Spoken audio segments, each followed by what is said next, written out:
Saya Rifki dari kelas 9C akan memberikan beberapa pertanyaan kepada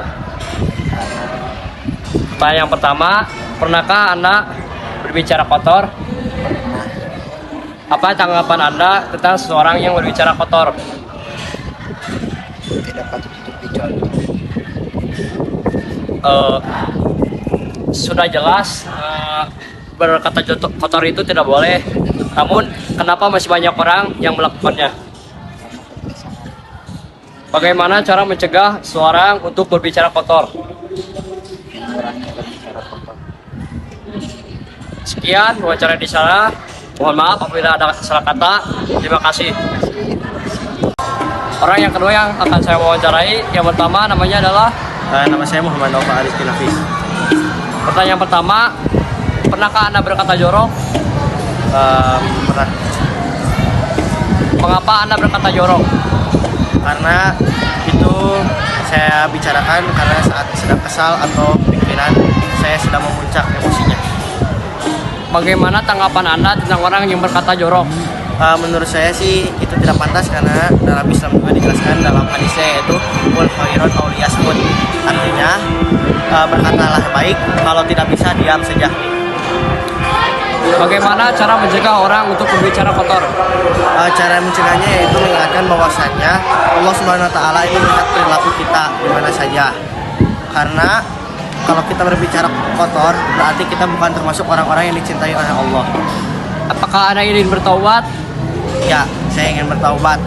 Sekian wawancara dari saya. Mohon maaf apabila salah kata. Bismillahirrahmanirrahim. Orang yang ketiga yang akan saya wawancarai, yang pertama namanya adalah Mas Jun. pertanyaan yang pertama, Mas pernahkah berbicara kasar? Ya, pernah dulu waktu bicara. Yang kedua, bagaimana tanggapan Mas tentang orang yang berbicara kotor? Tidak sesuai dengan agama. Terus kedua, panjangnya juga pada orang timur gitu. Bagaimana cara mencegah orang yang berbicara kotor? Ya, harus dibimbing lah. Diarahkan ke hal-hal yang baik. Jika misalnya seorang sering berbicara kotor, apakah ada niatan Mas untuk merubahnya? Ya, bisa. Bagaimana cara mencegah seorang untuk berbicara kotor? Dicambuk. Arahkan aja kita ke hal-hal yang positif gitu. Ya, wawancara di saya. Mohon maaf apabila ada salah kata. Wassalamualaikum. Bismillahirrahmanirrahim.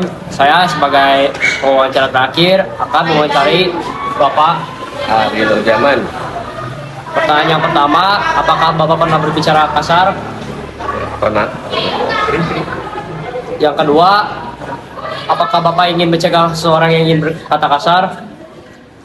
Ya bukan ingin, sepertinya bahkan harus mungkin ya. Berusaha untuk ya jangan sampai berkata kasar. Yang ketiga, apa tanggapan Bapak tentang berbicara kasar? Menanggapi yang sering terjadi ya biasanya anak sekolah atau bahkan di tempat-tempat tertentu yang apa ya tanda kutip disebut tempat bebas gitu ya, biasanya pada keluar gitu ya bahasa-bahasa kasar, bahkan disebut bahasa binatang segala macam. Tentu ya mungkin juga harus dikampanyekan akhirnya bahwa yuk mulai bicara yang baik-baik saja. Kalau auliasmut. Yang terakhir, mohon maaf sebelumnya, bukannya sudon. Jika Bapak sering berbicara kotor, apakah ada niatan untuk bertaubat? Ya tentu saja. Segala sesuatu yang kita rasa sebagai dosa wajib hukumnya. Ya, wajib hukumnya untuk bertaubat. Sekian wawancara dari kami. Mohon maaf apabila ada kesalahan. Wabillahi taufiq wal hidayah. Wassalamualaikum warahmatullahi wabarakatuh. Waalaikumsalam.